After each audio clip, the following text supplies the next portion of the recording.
You're listening to Trek FM.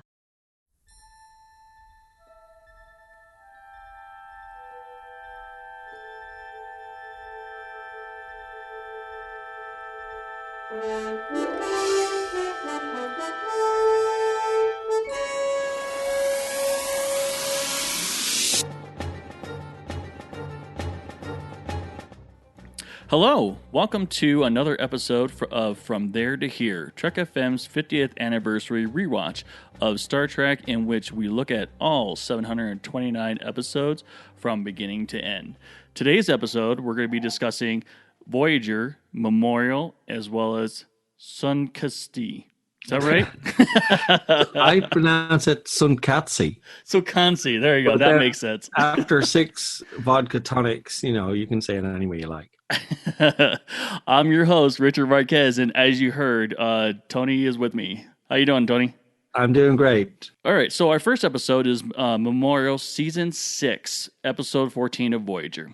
After returning from an extended away mission, Voyager crew members begin having horrific flashbacks that they have been participating in. This is a great episode. One of my favorite episodes of Voyager, and mainly because A, it deals with war, and B, it being a war veteran myself, it's very difficult to explain how it is over there, and just something like this. I mean, I'm not saying that we should have something like this because that would be horrific, and I can't imagine how many people would be messed up after this.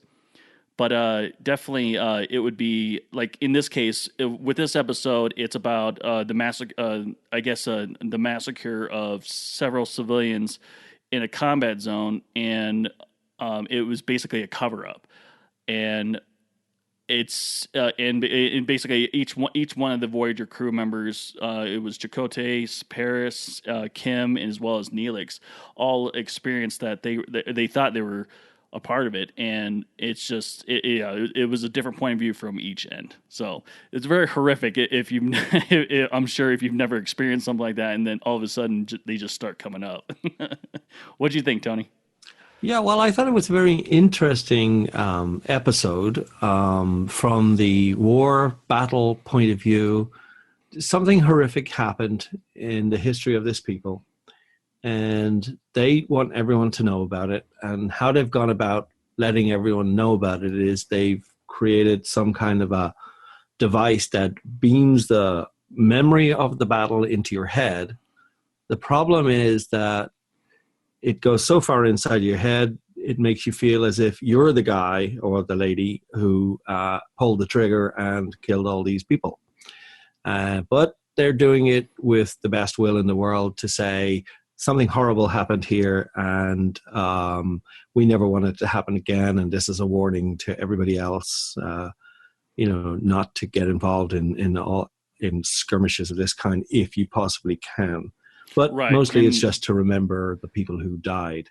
Right. But they've gone about it in a crazy kind of way because it screws up everyone's head and leaves everybody with post-stress traumatic disorder or whatever it is. PTSD. Yeah. PTSD. Did I get it right? Post-traumatic stress disorder. One word. Right, or yeah. It's now being changed from disorder to syndrome. I think it's I want to say it's post-traumatic stress syndrome is what they're trying to change it, because it's not a disorder. It's not something that you're born with. It's just something that it's like a trauma. Right. It's like you suffered a trauma. Yeah. Exactly. Yeah. Yeah, I love the opening of the episode. I mean, the opening of the episode is quite a nice way of bringing in the whole issue. It's almost unrelated to the rest of the story, and that is Tom Paris comes back from an away mission, and Valana has made him a TV, and immediately his attention is drawn to what's on the screen.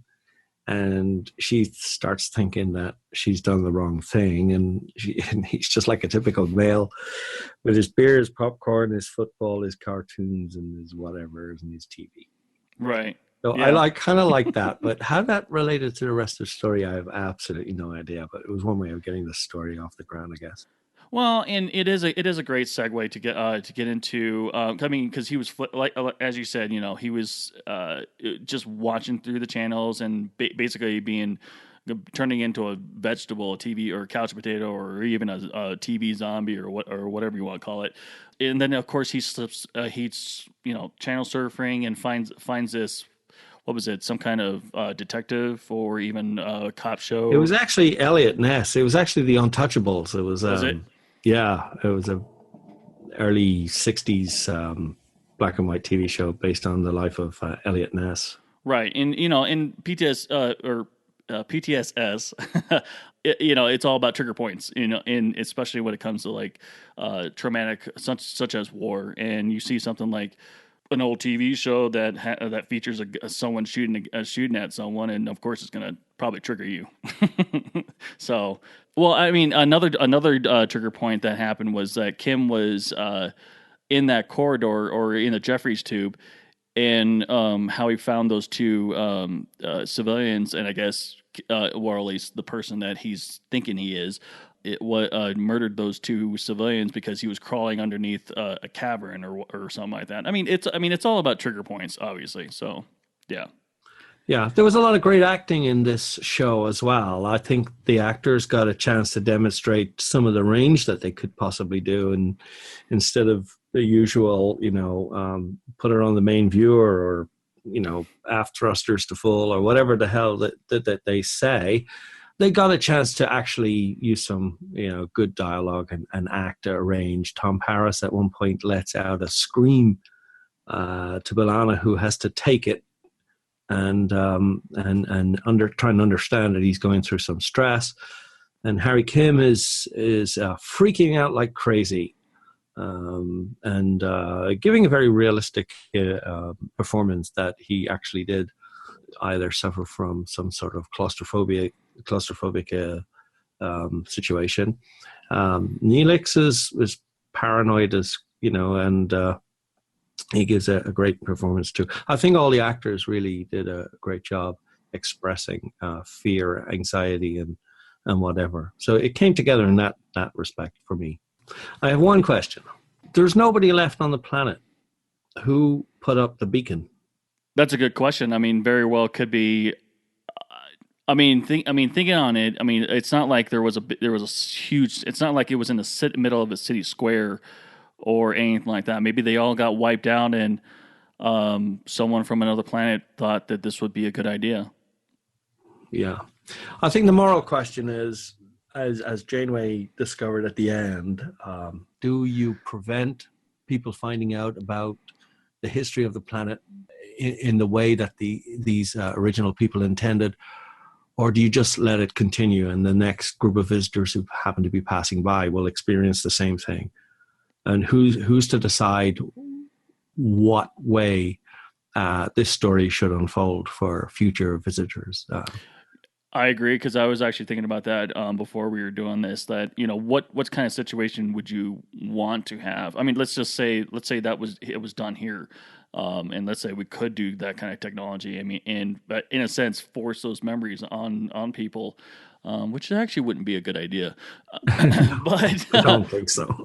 But obviously, with consent, what kind of memories or what kind of event would you want to put on that person for, like, let's say, as something as big as World War II, or something as big as even the latest war that's going on right now in Iraq and Afghanistan?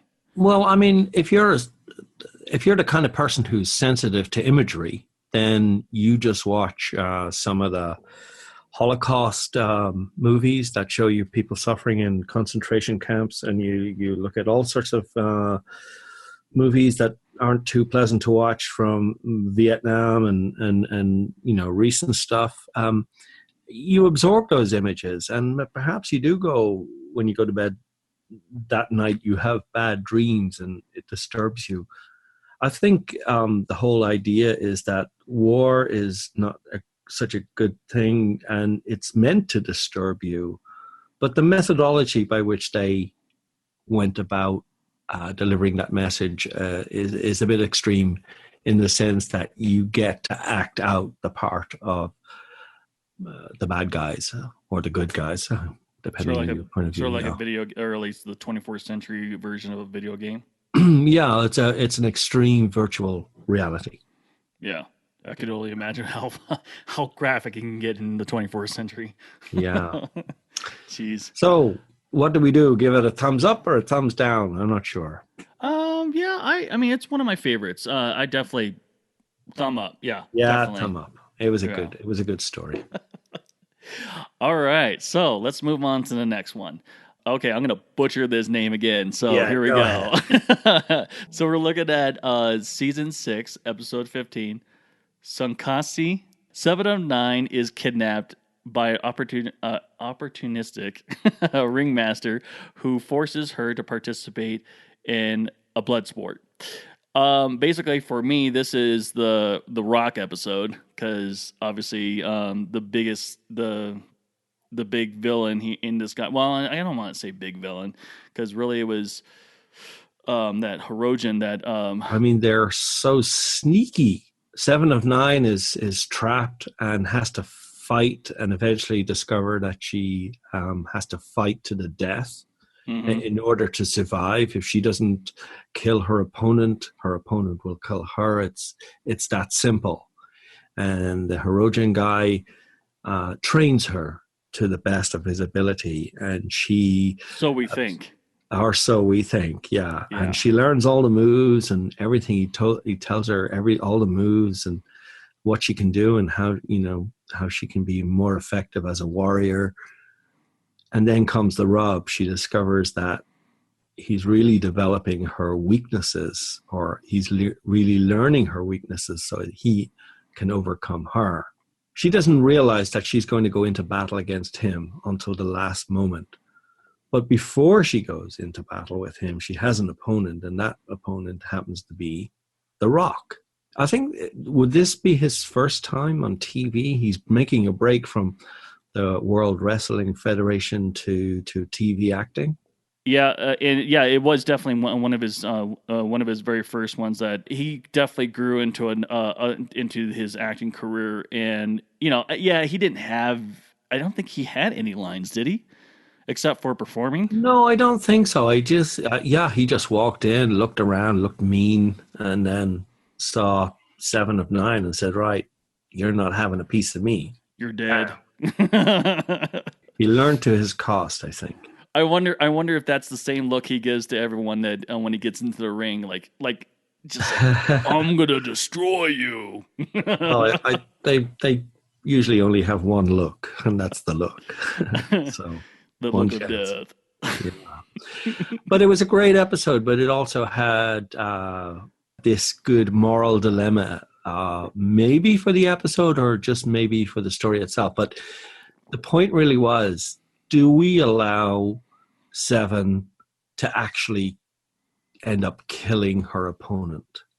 Or is it going to end well for both? Or are they both going to get out alive? Or is something nasty going to happen? And in the end, the situation is resolved equitably, and it kind of ends well for everybody. But the real question, was it really answered? The Hirogen guy, did he really want to have his life ended heroically by being killed in battle? The excuse was that he didn't want his son to learn that he died in jail as a captive. They're hunters and they're definitely not prey, and he didn't want to die as somebody else's prey. Well, and as we known from going to DS9 to when Worf was actually captured by the Jem'Hadar, the Hirogen, to me, the Hirogens and the Klingons are basically parallel when it comes to, well, for the most part. I mean, they're more of a they're more of an anti-socialistic species than really the Klingons, because they're more social. They gather and they drink blood wine or beer or whatever else they drink. It's probably just blood wine, but they're honorable warriors and dying in a sense battle. I mean, if they didn't get beamed away, I think 709 would have killed him, regardless.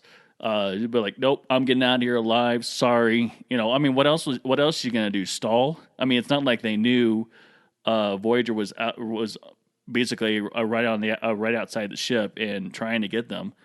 Well, she certainly had the advantage at the end. And yeah, given her character, given the logic of her, the way she thinks as a former Borg, I think she would have gone through with it myself personally. Yeah. I think she would have added up the pros and cons and just said, right, this is the only way to move on to the next level. You think she has a yellow legal pad inside her head? Oh, absolutely, yeah. The pros and cons. There you go. Yeah. Well, what do you think? Thumbs up? A great episode. No, I'll give it a thumbs up. I'm fascinated by the storyline here. It poses a lot of moral questions, but ultimately it came out good for me. Yeah, I agree. I mean, I'm a thumbs up on this episode. I mean, despite that, The Rock could have done more, acting or something like that. But then again, he was quiet. It's not like it's mysterious. And you don't know what exactly is going on. So I guess he's one of those. Yeah. Well, I don't want to be controversial, but I think he was paid to throw the fight by the mob. We'll leave it there. We'll leave it there. Are you saying it's rigged? No, but yes, but don't tell anyone. Oh, okay. Okay. We won't tell anyone, right? No. All right. Okay. Well, that does it for us on these episodes. Tony, where can everyone find you on the web? Well, you get me on the Babel conference. I do contribute from time to time, putting in some little crazy remarks. And not a lot of people know that I'm developing my own podcast, which is called Star Trek Weekly News. You'll find that at stwn.uk if you choose to look it up. It's still under development, but there's a few things there just to help me get the feel and the tone right. And that's where I am. Outstanding. Well, I'll have to take a look at that. Well, everyone can find me. I'm one of the new co-hosts of Earl Grey. And also, I'm on the Babel Conference on Facebook, as well as my Twitter handle is xransom. So until next time, next episode, we're going to be doing Voyager episode Collective, as well as Spirit Folk.